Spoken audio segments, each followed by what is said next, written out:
無料空所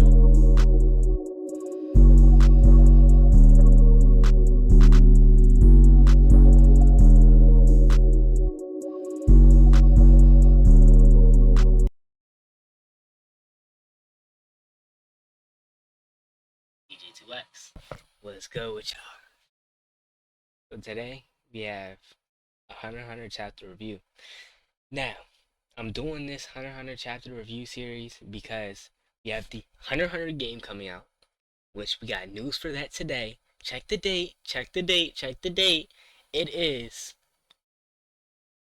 Friday the 19th. So if you are watching this on Friday the 19th, you've probably seen the news, or you're probably about to see the news. If you're watching in the future, you probably already know. But the game got confirmed for this year. So, hey, that's a win. A win is a win. Uh, I follow Togashi on X, and he's been moving. I think for the last 3-4 months, he's been writing and posting his. It's beautiful, beautiful. So in commemorates of Hunter x Hunter coming back, we might get another. We might get some 100 chapters from this guy because he's been working. I ain't gonna lie, them back issues, his back stopped hurting. His back stopped hurting. Maybe he got the sketch. Maybe. So today we'll go over Hunter x Hunter chapter 338 and chapter 339. Right. 338 picks up where we leave off in the anime, right? So if you watch this series, uh you'll basically get up to the. I strongly recommend you read the manga after you watch this series or while you're watching this series. But like, I'm basically going to give a summary of every chapter, basically.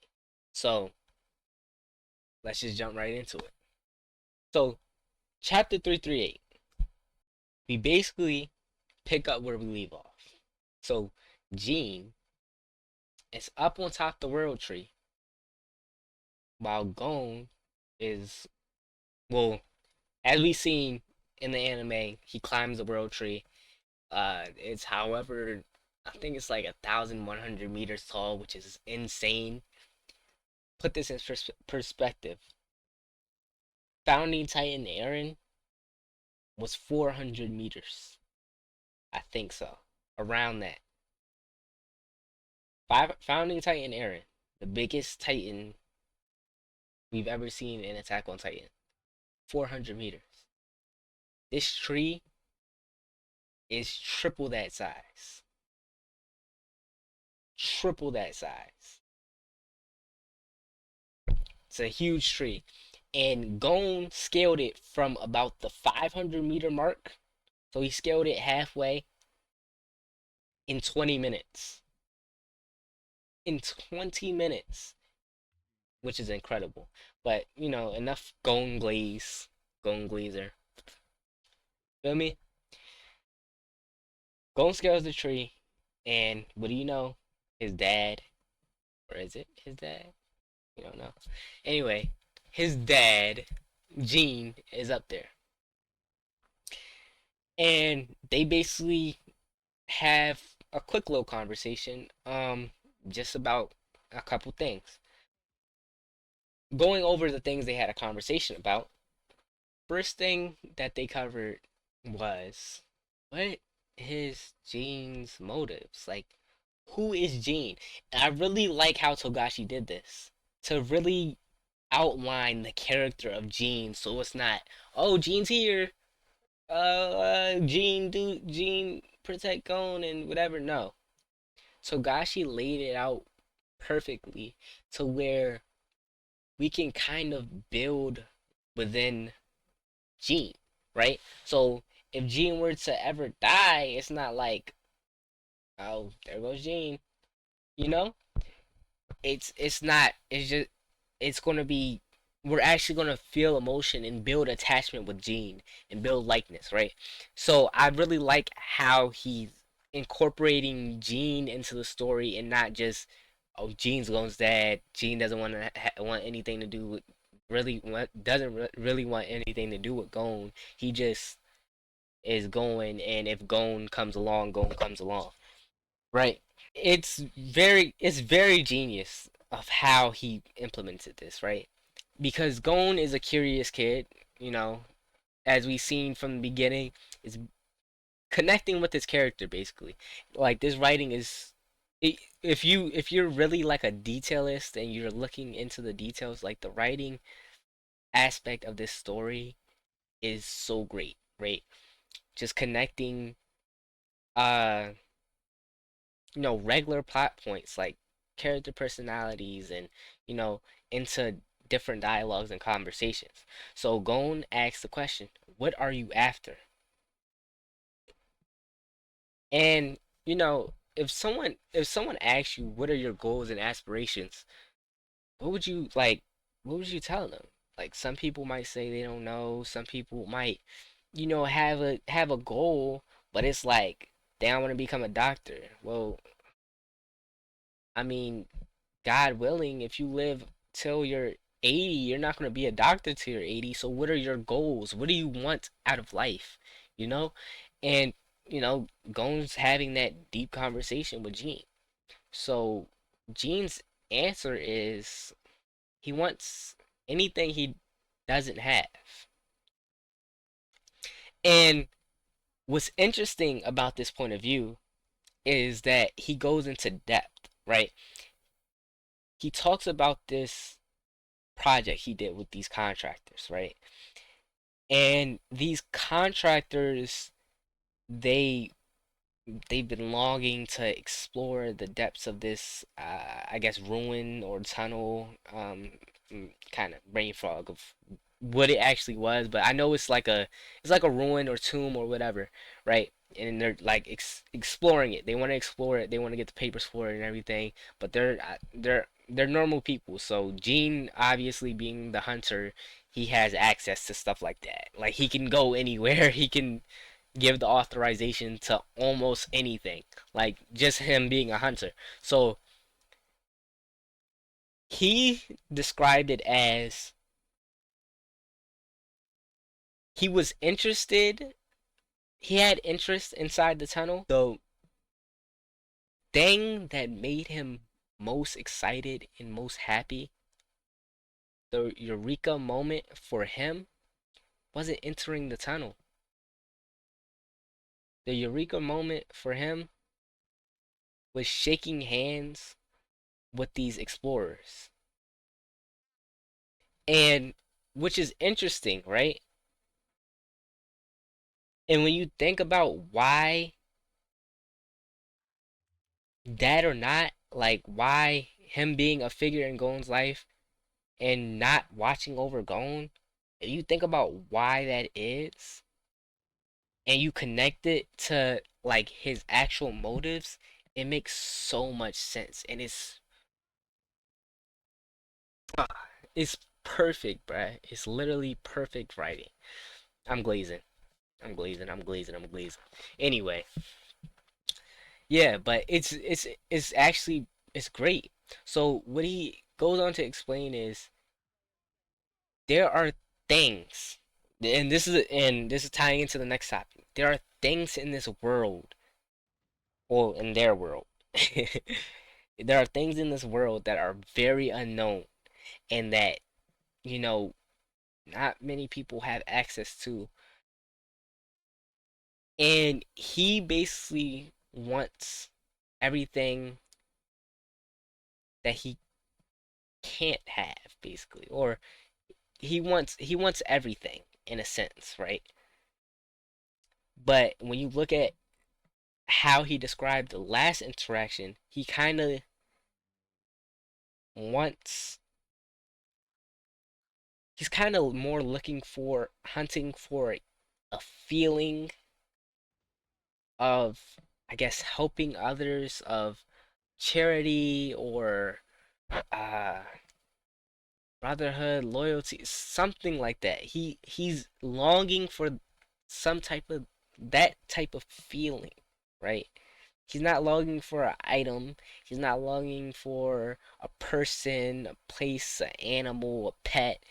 He wants a certain feeling, and this is what he hunts for, right? This is why he does so many different things, and he's never ever where he's supposed to be, because he's just like, what he's looking for isn't like, you can't go to Best Buy, right? You can't go to Best Buy and be like, he can't go to Best Buy and be like, yeah, I want that. Nah, he's looking for like the feeling of, imagine you buy somebody like a controller, right? And it makes them so happy. That's what makes him the most happy, right? Which again ties into Gon, right? Gon finding his dad. I don't think he's his dad, to be honest. Because we'll get into that later. We'll get into that later. Just keep watching the series. Anyway, yeah. So the feeling that Gon has finding his dad is what Gene wanted Gon to feel. He says, what I want is always the same, right? I want something I don't have. Something he doesn't have. And digging into the meaning of that, like I just explained, he wants what other people have and other people can give him, right? That feeling, that emotion. That's what he wants. He didn't go too much into depth in this chapter or the next chapter, but that's what it is. Moving on, right? Chapter 239. Sorry, I forgot an important detail about 238, right? I got on my Gene rant. Gene also planted the seed for the next arc, right? He basically says the world as we know it is astronomically small compared to what it actually is. So the Hunter x Hunter map, if you look up Hunter x Hunter map, don't look it up. Don't look up Hunter x Hunter map. Don't do that. Don't do it to yourself. You want to spoil it yourself. Look, if you watch the show and you see the Hunter x Hunter map, then you'll see like, I think it's like 5 or 6 continents that are, decently spread apart. But Gene claims that the world is much bigger, much more vast, and they're only in a small part of the world. So Gene is planting that seed. Now, I want you to go ahead, comment. If you haven't read, comment what you think that means. What do you think it means that this world is is a small part of the actual world. Now, he also goes on to say that some people have actually seen this outside world that is way larger than the small part of the world that they live in. And he also says within that world, there is a world tree that is larger than the world tree that Gon and Jean are sitting on right now. Right? This 1100-meter tree. This tree that you would have to stack 3 or 4 founding titans on it. It he says the growth of that tree has stunted and it's supposed to be way larger. The real one grows out of a mountain found in a different part of the world.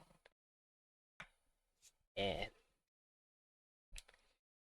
that's basically the gist of 238. So 239. Chapter 239. Gene now lays out the foundation. He planted the seed. Now he's covering the seed with the dirt, and now we're preparing for this arc to grow. I'm pretty sure this is the last arc of Hunter x Hunter. So we're preparing for this arc to grow after he planted this seed, covering the dirt, and we're getting ready. We're locking in. We're watching the growth of this plant, right? He says there are four things that they need: permission, the means, qualifications, and a contract. He says he doesn't have all four of these, but he's confident that he'll get them, and he's not in a hurry to get them. And what he tells Gon is, if Gon also has this goal of going to this area,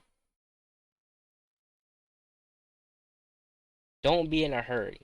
Enjoy all the aspects that come with it, right? Like when you play a story game, right? Or let's say Spider-Man. He's basically saying don't just try to beat Spider-Man 100% the game.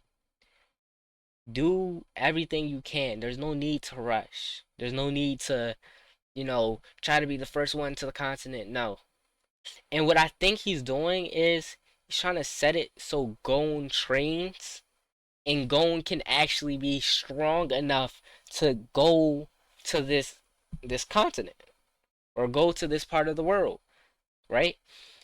Because I mean, if they have to, you got to understand in this new arc, the new villains that we meet have to either match the strength of Meruem and the other ants, or they have to succeed the strength.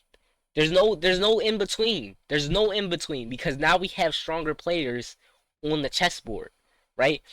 We know uh we know so many hunters and like very strong hunters right now. So we have so many players on the chessboard. It is impossible.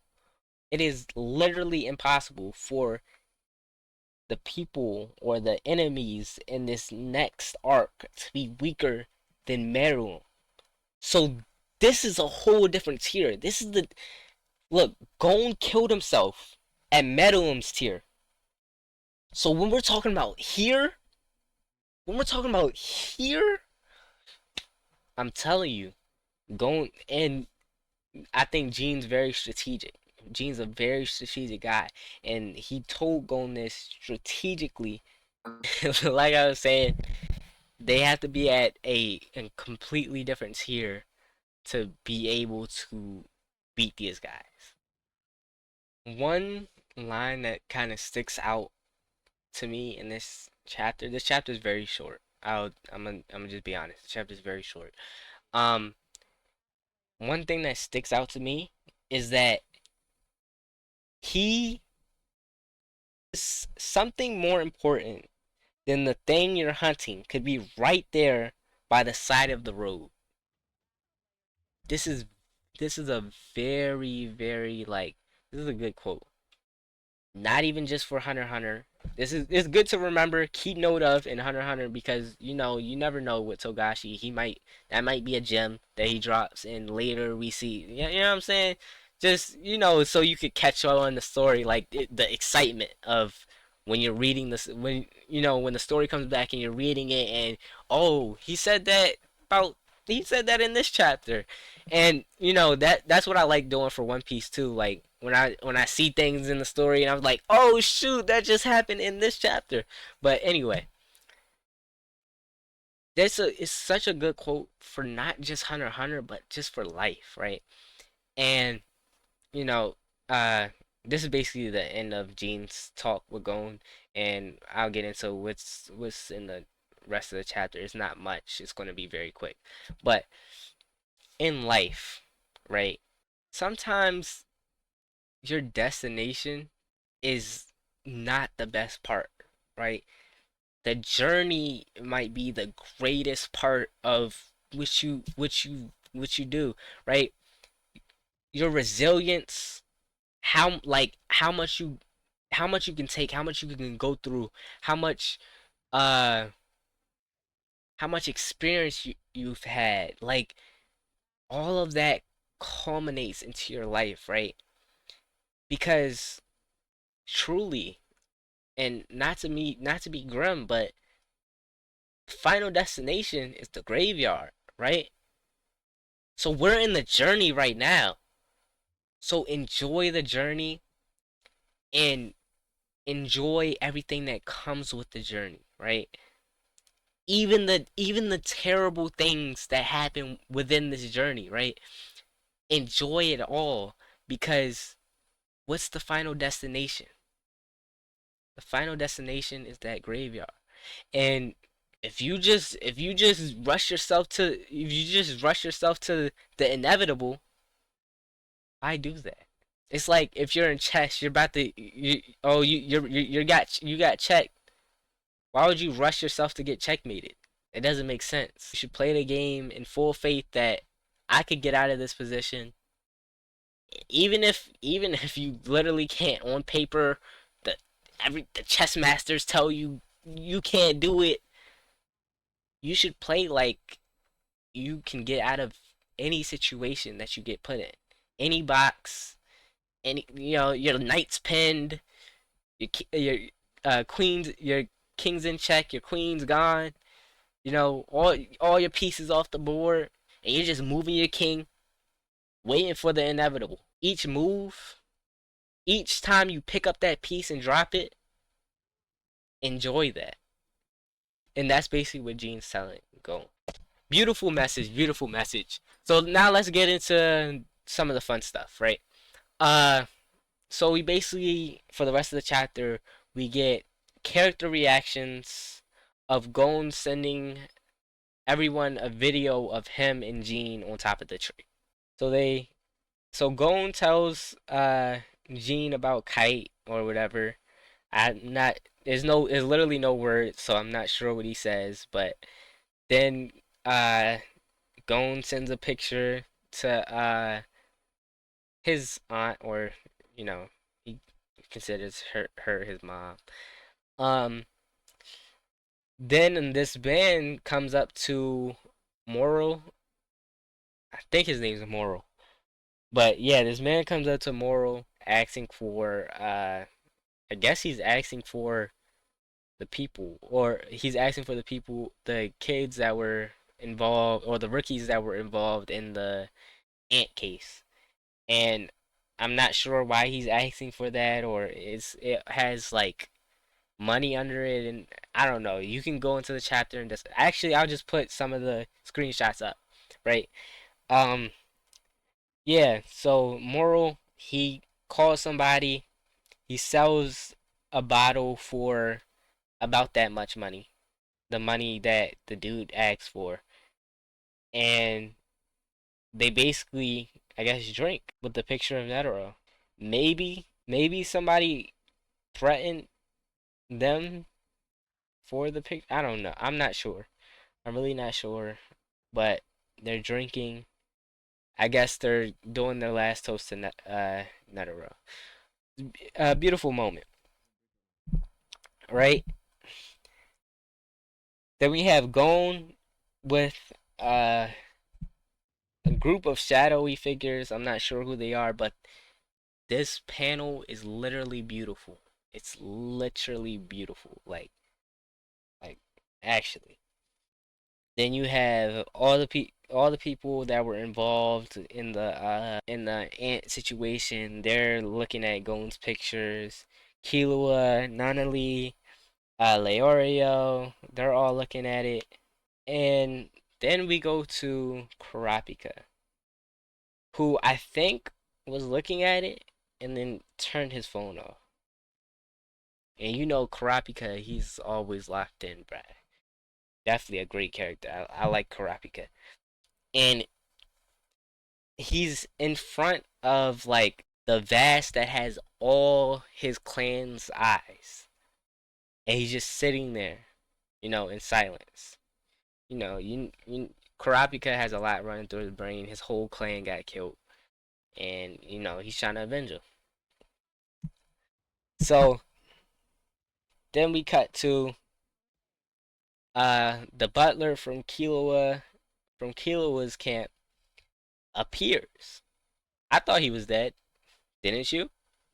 Well, he is dead, and the girl was the black girl from the black butler girl from Killua's camp. Basically, used one of the one of the transforming rabbits that were in the hunter exam to basically trick trick another butler so she could get out and see Killua. Oh, not so they could get out and see Killua, but so Killua could stay out without being bothered by his family or his mother tracking him down or whatever. Killua and Nunnally, because I don't know why I keep calling her Nunnally, but forget her name. I'm thinking about Code Geass. Killua and not Aluka.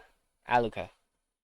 Yeah, Killua and Aluka. Because they're obviously not home. Aluka is definitely not welcome because she has some crazy powers and family wants her dead. Then we also switch to a clip that shows a fried ant hand and a fried human hand holding hands next to shogi pieces. If you know, you know. Very sad moment. Um, you know, Meruem definitely grew on me as a character. I really did like Meruem towards the end. And that's just what we end on. Like I said, for copyright reasons, I might not add everything in, but I'll add, I'll try to add as many panels in as I possibly can, but I just don't want to get striked. I want the video to I want this to actually be a series in which people can use to, you know, we can as a community, we just bounce ideas off each other, and I just talk into the mic, and you guys can bounce ideas in the comments and whatever. So this is episode 1, and starting at the end of the anime, and now we got a journey ahead of us. We got 70 chapters, and we don't know.